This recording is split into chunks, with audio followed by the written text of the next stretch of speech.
നമ്മുടെ പ്രധാനമന്ത്രി നരേന്ദ്രമോദി ഈ പാറ്റാ സമരം നടക്കുന്ന സമയത്ത് 2 ദിവസം പാതിരായ്ക്ക് ഇൻസ്റ്റാഗ്രാമിൽ മെസ്സേജുമായി വന്നിരുന്നു. അതങ്ങ് തരംഗമായി. ലോകത്ത് ഇപ്പോഴും ഏറ്റവും അധികം ഇൻസ്റ്റാഗ്രാമിൽ ഫോളോവേഴ്സുള്ള രാഷ്ട്രതലവൻ മോദിയാണ്. 10 കോടിയിലധികം. അത് അന്ന് തന്നെ 10 ലക്ഷം പേരെങ്ങാണ്ട് ഒറ്റയടിക്ക് 40 ലക്ഷം പേര് 4 ദിവസം കൊണ്ട് അടിച്ചു. അപ്പോൾ അത് അദ്ദേഹത്തിൻ്റെ ഒരു തന്ത്രമായിരുന്നു. അദ്ദേഹം പെട്ടെന്ന് അദ്ദേഹത്തിന് കാര്യം മനസ്സിലായി, ഈ എക്സിനകത്തും വൈക്കകത്തും ഒന്നും ഇരുന്നിട്ട് ഒരു കാര്യമില്ല, പിള്ളേർ കാണണമെങ്കിൽ ഇവിടെ ഇൻസ്റ്റായിൽ പിടിക്കണം. അവിടെയാണ് ഇപ്പം ഇൻസ്റ്റയിൽ നിന്ന് സത്യത്തിൽ ഈ സോഷ്യൽ മീഡിയ വരുമാനം ഉണ്ടാക്കാൻ ഒരു പ്ലാറ്റ്ഫോം കൂടിയാണ്. ഇൻസ്റ്റയിൽ നിന്ന് വരുമാനമില്ല, ഇൻസ്റ്റയിൽ വരുമാനമില്ല, ഫേസ്ബുക്കിലും വരുമാനം കുറവാണ്, താരമാകാനുള്ള ഒരു വേദിയാണ് അവിടെ. പക്ഷേ ഏറ്റവും കൂടുതൽ വരുമാനം കിട്ടുന്ന യൂട്യൂബിലാണെങ്കിലും ഏറ്റവും നന്നായിട്ട് ജനം ശ്രദ്ധിക്കുന്നത് ഫേസ്ബുക്കിലും ഇൻസ്റ്റയിലും വന്നെങ്കിലും. പിന്നെ ഇത് രണ്ടും ഒരാടെ ആയതുകൊണ്ട്, രണ്ടല്ല, ഇപ്പോൾ ഫേസ്ബുക്കും വാട്സപ്പ് വരെയുള്ളത് ഒറ്റ മാനേജ്മെൻ്റ് ആയതുകൊണ്ട് ഇവരെ സംബന്ധിച്ചിടത്തോളം എന്താണ്, ഇത് മുഴുവൻ പരസ്പരം ബന്ധിപ്പിച്ചിരിക്കുകയാണ്. ഒറ്റ അക്കൗണ്ടിൽ പോസ്റ്റ് ചെയ്താൽ എല്ലായിടത്തും വരും. അതാണ് ഇതിൻ്റെ ഒരു രീതി. അത് ഇൻസ്റ്റയിൽ പോസ്റ്റ് ചെയ്താലും വരും, ഫേസ്ബുക്കിൽ പോസ്റ്റ് ചെയ്താലും വരും. അപ്പോൾ എന്താണെങ്കിലും ശരി, അദ്ദേഹത്തിന് ഇപ്പോഴാണ് കാര്യം മനസ്സിലായത്, രാജ്യത്തെ മുഴുവൻ അല്ലെങ്കിൽ ലോകത്തെ മുഴുവൻ അഭിസംബോധന ചെയ്യണമെങ്കിൽ ഒരു സോഷ്യൽ മീഡിയ പ്ലാറ്റ്ഫോം പോരാ എന്നുള്ളൊരു കാര്യം അദ്ദേഹത്തിന് ഇപ്പോഴാണ് മനസ്സിലായത്. അതുകൊണ്ടാണ് അദ്ദേഹം പൊടുന്നനെ എക്സിൽ നിന്നും FBയിലേക്കും ഇൻസ്റ്റയിലേക്കും ഒക്കെ കൂടുമാറി അവിടെയൊക്കെ മെയിൻ കോൺസെൻട്രേഷൻ കൊടുത്തു. ലോകത്തെ ഭരണാധികാരികളിൽ രാഷ്ട്രതലവന്മാരിൽ ഇത്രയും കൃത്യമായി സോഷ്യൽ മീഡിയ ഉപയോഗിക്കുന്ന മറ്റൊരാളുണ്ടോ സംശയമാണ്. അതെ, കൃത്യമാണ് അദ്ദേഹത്തിന്റെ കൃത്യസമയത്ത് അദ്ദേഹം ഇടപെടും എന്നുള്ളിടത്താണ്. ട്രംപ് ഉണ്ട്, പക്ഷെ അങ്ങേരെ സ്വന്തം സോഷ്യൽ മീഡിയയിലെ മാത്രമല്ല ട്രംപിനെ കൂടുതലും തെറി വിളിക്കാനാണ് ഉപയോഗിക്കുന്നത്. അതെ, പച്ചത്തെറിയാണ്. ഒരിക്കലും ഈ നരേന്ദ്രമോദി സംബന്ധിച്ച് അദ്ദേഹം ഏറ്റവും സഭ്യവും മാന്യമായ ഭാഷയിൽ മാത്രമേ അദ്ദേഹം സംബന്ധിക്കാറുള്ളൂ. വേറൊരു തന്ത്രം കൂടെ അദ്ദേഹം പ്രയോഗിച്ചു. അദ്ദേഹത്തിന് വേണമെങ്കിൽ ഈ വളരെ മനോഹരമായ വിഷ്വൽ എടുത്ത് ഈ ഇൻസ്റ്റയിൽ പോസ്റ്റ് ചെയ്യാമായിരുന്നു. പക്ഷെ അദ്ദേഹം ഇപ്പോഴും അദ്ദേഹത്തിൻ്റെ നമ്മളന്നേരം വിചാരിച്ച അടിയന്തര സാഹചര്യമാണ്, പൊട്ടി പെട്ടെന്ന് മൊബൈൽ ഫോൺ എടുത്ത് ഇങ്ങനെ വെച്ച് പറഞ്ഞതാണ്. പക്ഷെ അങ്ങനെയല്ല, പ്ലാൻഡാണ്.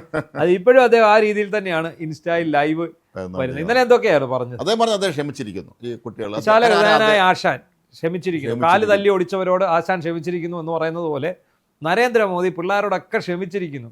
എൻ്റെ തന്തയ്ക്ക് വിളിച്ചവന്മാരുണ്ട്, എൻ്റെ തള്ളയ്ക്ക് വിളിച്ചവന്മാരുണ്ട്, എല്ലാവന്മാരോടും ക്ഷമിച്ചിരിക്കും. ഇന്നലെ ബ്രിട്ടാസിന്റെ തള്ളയ്ക്ക് വിളിച്ച് കണ്ടായിരുന്നു രാജ്യസഭയിൽ. അത് ആള് ചില്ലറക്കാരല്ലേ വിളിച്ച ആള്, തമ്പിദുരൈ ഡെപ്യൂട്ടി സ്പീക്കറാണ് ലോക്സഭയില്.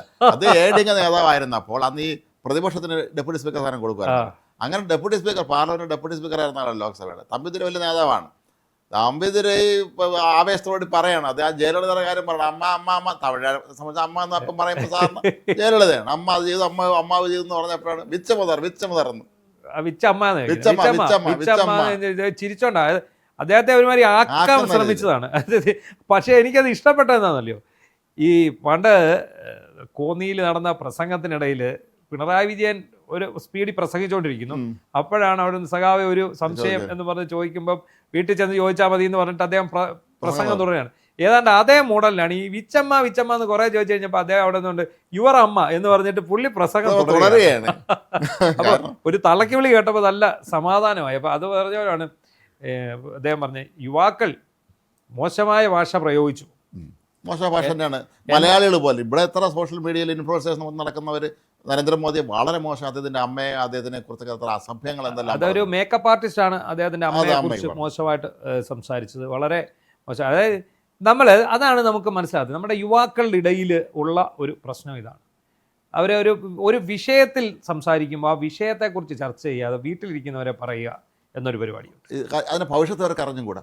അത് കഴിഞ്ഞ് അടുത്ത നിയമ നടപടിയിലേക്ക് കടക്കുമ്പോൾ ഞെട്ടിക്കൊണ്ട് പിന്നെ മാപ്പ് എന്ന് പറഞ്ഞ് പിന്നെ വരെയാണ്. അതെ, എന്തുകൊണ്ടാണ് ഇങ്ങനെ പെരുമാറുന്നതെന്നറിയാമോ? അതായത് നമ്മളൊരു വിഷയം മുന്നോട്ട് വയ്ക്കുമ്പോൾ ആ വിഷയത്തിന് മറുപടി പറയാൻ ഇവർക്ക് കഴിയില്ല ബൗദ്ധികമായിട്ട്. അത് പ്രധാനമായിട്ടും ഈ അന്തം കമ്മികൾക്കാണ് ഈ സോക്കേടുള്ളത്. അല്ലാതെ ചില BJP-ക്കാരും ഇങ്ങനെ വന്ന് തെറി വിളിക്കും, കോൺഗ്രസ്സുകാർ വളരെ കുറവാണ്. ഇവരെ ആശയം കൊണ്ട് നേരിടാൻ പറ്റത്തില്ല. അതാണല്ലോ ഇവരുടെ ഒരു പരിപാടി. അപ്പൊ പിന്നെ അവർ ചെയ്യുന്ന ഒന്നുകിൽ ആക്രമണം അഴിച്ചുവിടും, നേരിട്ട് കായികമായി ആക്രമിക്കും, കൊല്ലണമെങ്കിൽ കൊല്ലും.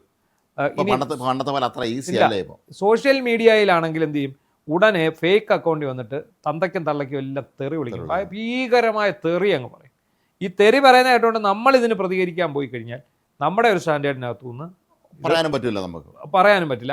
അങ്ങനെ പോകുന്ന ഒരു തലമുറയാണ് ഇന്നുള്ളത്. അപ്പോൾ അതിനെക്കുറിച്ചാണ് പ്രധാനമന്ത്രി പറഞ്ഞിരിക്കുന്നത്. ഇവരെ തിരുത്തുക എന്നുള്ളത് എളുപ്പമല്ല നമ്മുടെ യുവ സുഹൃത്തുക്കൾ.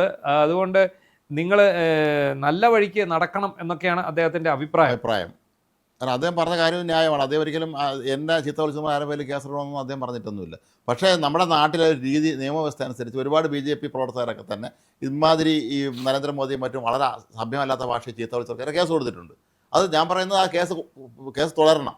അത് പിന്നെ നാളെയും മറ്റുള്ള ആൾക്കൊരു മാതൃകയാവണം. ഇത്തരം മോശമായ ഭാഷയിൽ ചീത്ത വിളിക്കുക. വേറെ തന്നെ കണ്ടില്ല, അവൻ വന്നിട്ട് തോക്ക് കൊണ്ട് പോകണം, പീരങ്കി വെച്ച് പാർലമെൻറ്റ് വെടിവെച്ച് പൊട്ടിക്കണം, സുപ്രീം കോടതി ഇടിച്ചേരപ്പാക്കണം, ഞാൻ ഡബിൾ ബാരൽ ഗണ്ണും കൊണ്ട് ഇറങ്ങുന്നു എന്ന് പറഞ്ഞ അവസാനം പറഞ്ഞ് കരഞ്ഞേണ്ടില്ലേ. ഇതുപോലെ പല മേക്കപ്പ് ആർട്ടിസ്റ്റ് പിന്നീട് ക്ഷമാപണം കൊണ്ടുവന്നു. അതെ, അത് ഇവര് അറിഞ്ഞുകൊണ്ട് പറയുന്നതാണ്. അന്നേരത്തെ ഒരു തള്ളിച്ചയ്ക്കാണ്. അതായത് ഇവർ വിചാരിച്ചിരിക്കുന്ന ഈ രാത്രി നേരം വെളുക്കുകയല്ല എന്ന് പറഞ്ഞാൽ ഈ ഒരു കണ്ടീഷൻ ഇങ്ങനെ തന്നെ അങ്ങ് പോവും. ഈ കണ്ടീഷൻ ഉണ്ടാവുകയില്ല, ഒരു മാറ്റം ഉണ്ടാവില്ലെന്ന് കരുതിയാണ് ഈ പറയുന്നത്. പറഞ്ഞ ഒരു 10 മിനിറ്റ് കഴിയുമ്പോഴായിരിക്കും ചിലപ്പോൾ ഈ കണ്ടീഷൻ നേരെ തിരിയുന്നത്. ആ പ്രധാനമന്ത്രി വെടിവെച്ചല്ലോ എന്ന് വേറെ സ്ത്രീ പറഞ്ഞു. അവർ പിന്നെ പറഞ്ഞു ഞാൻ സിനിമയുടെ റിവ്യൂ നടത്തിക്കൊണ്ടിരിക്കുമ്പോഴാണ്. അതിനൊക്കെ എന്താ അർത്ഥമാണുള്ളത്? അത് അവർ മനഃപൂർവ്വം പറഞ്ഞതാണ്. മനഃപൂർവ്വം തോക്ക് കിട്ടി ആദ്യം ഞാൻ ഇയാളെ വെടിവെച്ചു. അത് വളരെ ചിരിച്ചുല്ലസിച്ചാണ് ഇതിനകത്ത് പറയുന്നത്. എന്താണെങ്കിലും മോദിയുടെ ഈ ഒരു ഇടപെടൽ, സോഷ്യൽ മീഡിയ ഇടപെടൽ, പ്രത്യേകിച്ചും യുവാക്കൾക്കിടയിലേക്ക് ഇറങ്ങിച്ചെല്ലണമെങ്കിൽ ഇൻസ്റ്റാഗ്രാം തന്നെ ഫോളോ ചെയ്യണം എന്ന് മനസ്സിലായിക്കൊണ്ട് ഇൻസ്റ്റാഗ്രാമിലൂടെ അദ്ദേഹം യുവാക്കൾക്ക് മാത്രമായിട്ട് നൽകുന്ന വീഡിയോ സന്ദേശങ്ങൾ, ആ സന്ദേശങ്ങൾ വളരെയധികം ഇൻഫ്ലുവൻസ് കുട്ടികൾക്കിടയിൽ ചെലുത്തുന്നു എന്നതിന് തെളിവുണ്ട്. മറ്റൊരു തെളിവ് എന്നറിയും, ഈ അഭിജിത്ത് ദീപ്കെ മോദിക്കെതിരെ രംഗത്ത് വന്നിട്ട്, അതായത് കുട്ടികളെ ബ്രെയിൻ വാഷ് ചെയ്ത് എടുക്കാനുള്ള ഒരു ശ്രമത്തിൻ്റെ ഭാഗത്ത് അതിന് അയാൾ ഒരു അവകാശവാദം ഉന്നയിച്ച് BJP ചേർന്നില്ല തട്ടിക്കളയുന്നാരോ ഭീഷണിപ്പെടുത്തി പോലും. അങ്ങനെ ഒരു സംഭവമായിട്ട്, അതായത് ഈ കോക്രോച്ച് പാർട്ടിയുടെ ഒരു അവസ്ഥ എന്താണെന്ന് ചോദിച്ചാൽ അവരിപ്പോൾ ഒരു സമരം ഏറ്റെടുത്തു, വിജയിപ്പിച്ചു. ഇതിന് തുടർച്ചയില്ലാതെ വന്നാൽ ഈ മൂവ്മെന്റ് മുന്നോട്ട് പോകില്ല. അങ്ങനെയാണല്ലോ എല്ലാ പ്രസ്ഥാനങ്ങളും. ഏത് പ്രസ്ഥാനമായാലും തുടർച്ചയില്ലാതെ വന്നാൽ ഇത് മുന്നോട്ട് പോകില്ല. ഇതിന് തുടർച്ച വേണം. അത് എന്തിനാണെങ്കിലും. ഇപ്പം നമ്മളറിയാം, ഒരു സോഷ്യൽ മീഡിയ ഇൻഫ്ലുവൻസർ ആണെന്ന് കരുതുക, ഡെയിലി 2 വീഡിയോ വീതം പോസ്റ്റ് ചെയ്യുന്ന ഒരാളെന്ന് കരുതിക്കൊള്ളുക. ഈ ആൾ തുടർച്ചയായിട്ടൊരു 3 ദിവസം വീഡിയോ പോസ്റ്റ് ചെയ്തില്ലെങ്കിൽ ഇയാളുടെ ഈ സോഷ്യൽ മീഡിയ വ്യൂവിൽ ഇടിവുണ്ടാവും. ഇപ്പം 1 മില്യൺ വ്യൂവിലാണ് നിൽക്കുന്നതെങ്കിൽ അത് നേരെ ചിലപ്പോൾ തിരിഞ്ഞ് പിന്നെ ഒരു 1 ലക്ഷത്തിലേക്കോ 1.5 ലക്ഷത്തിലേക്കോ പോകും. അത് കഴിഞ്ഞ് വീണ്ടും നമ്മൾ വീഡിയോ ഇട്ട് തുടങ്ങിയാൽ വീണ്ടും ഈ പഴയ 1 മില്യണിലേക്ക് പോകണം എന്ന് ഇല്ല. അതാണ് ഇതിനകത്ത് മനസ്സിലായത്. അത് തന്നെയാണ് ഈ കോക്രോച്ച് പാർട്ടിക്ക് സംഭവിക്കാൻ പോകുന്നത്. അല്ല, അവർക്ക് കോക്രോച്ച് പാർട്ടിയെ സംബന്ധിച്ചിടത്തോളം ഇനിയൊരു വിഷയം വേണം. ഇതുപോലെ എല്ലാവരും ബാധിക്കുന്ന ഒരു വിഷയത്തിൽ, പ്രത്യേകിച്ച് യുവതലമുറ ബാധിക്കുന്ന വിഷയത്തിൽ അവർ ഇടപെടണം. അങ്ങനെയാണെങ്കിൽ അവർ ധൈര്യമായി തിരുവനന്തപുരത്തേക്ക് വരിക. PSC ഓഫീസ് ഉണ്ട് ഇവിടെ, അവിടെ നമുക്ക് സമരം ചെയ്യാം. അവർക്ക് വന്നാൽ മതി. ദീപ്കെ നേരെ വരട്ടെ തിരുവനന്തപുരത്തേക്ക്, ഇവിടെ ചെറുപ്പക്കാരെ കിട്ടുമല്ലോ. PSC ഓഫീസിന് മുന്നിൽ സമരം ചെയ്ത് ഈ കള്ളന്മാരെല്ലാം, ഇത്രയും വൃത്തികേട് കാണിച്ച് ഈ കള്ളന്മാരെല്ലാം തൂക്കിയിട്ട് താത്താക്കുന്നത് വരെ സമരം നിങ്ങൾ നടത്തുക. കേരളത്തിലെ ജനങ്ങൾ എപ്പോഴും നിങ്ങളെ ഒപ്പം തന്നെ വരും. ഒന്നിന് പറയാം, ഒന്നായിട്ട് എല്ലാവരും തൂക്കുന്ന അവിടം വരെ നിങ്ങളുടെ സമരം. അല്ലാതെ മോദിയെ കുറ്റം പറയാൻ വേണ്ടി മാത്രം സമരം നടത്തുകയും അല്ലാത്തൊരു കുറ്റം പറയുന്നതൊക്കെ ശരിയാണ് എന്ന രീതിയിലേക്ക് കാര്യങ്ങൾ പോകുന്നത് ശരിയല്ല. നിങ്ങളുടെ സമരത്തെ ഹൈജാക്ക് ചെയ്യാനും നിങ്ങളുടെ സമരത്തിൻ്റെ ക്രെഡിറ്റ് അവകാശപ്പെടാനും വേണ്ടി 8 മമ്മൂഞ്ഞന്മാർ ഇഷ്ടം പോലെ ഇറങ്ങിയിട്ടുണ്ട്. പക്ഷേ അവരെയൊക്കെ നിലയ്ക്ക് നിർത്താനും നിങ്ങൾക്ക് നിങ്ങളുടേതായ രീതിയിൽ നിങ്ങളുടെ വ്യക്തിത്വം, നിങ്ങളുടെ സംഘടനയുടെ ആ വ്യക്തിത്വം പ്രകടിപ്പിക്കാൻ പറ്റിയ ഏറ്റവും നല്ല വേദി PSC ഓഫീസിന് മുന്നിൽ വന്ന് തിരുവനന്തപുരത്ത് നിന്ന് സമരം ചെയ്യുക എന്നുള്ളതാണ്. എന്തായാലും മോദി ഒരു സ്ട്രാറ്റജി പഠിച്ചു കഴിഞ്ഞു. ഇപ്പോൾ ഇനിയൊരു പാറ്റാ സമരം ഉണ്ടാകാതിരിക്കാൻ വേണ്ടിയുള്ള കാര്യങ്ങളൊക്കെ അദ്ദേഹത്തിൻ്റെ ഈ ഒരു എക്സ്പീരിയൻസിൽ നിന്ന് അദ്ദേഹം മനസ്സിലായിട്ടുണ്ട്. അതിനുവേണ്ടിയുള്ളൊരു നീക്കത്തിലേക്കാണ് അദ്ദേഹം പോയിക്കൊണ്ടിരിക്കുന്നത്. അതായത് യുവജനങ്ങളിൽ ഒരു പകുതി വിഭാഗത്തെ എൻ്റെ ഒപ്പം നിർത്തിയാൽ ഇത് ഉണ്ടാവുമായിരുന്നു എന്ന് പറഞ്ഞാൽ അദ്ദേഹം പറഞ്ഞ ഒരു പ്രധാനപ്പെട്ട കാര്യം, നമ്മുടെ കുട്ടികൾ ഈ പാറ്റാ സമരത്തെ പോയതിനെ അദ്ദേഹം അപലപിക്കുന്നുണ്ട്.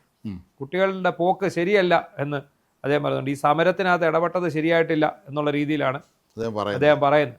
എന്താണെങ്കിലും ശരി, മോദി ഇതിന് മറുമരുന്ന് പിടിച്ചു കഴിഞ്ഞു എന്ന് തന്നെ നമുക്ക് പറയാം. ഇനിയൊരു ഇതുപോലൊരു മൂവ്മെൻ്റ് ഉണ്ടായാൽ അതിന് വിജയിക്കുക പ്രയാസമായി.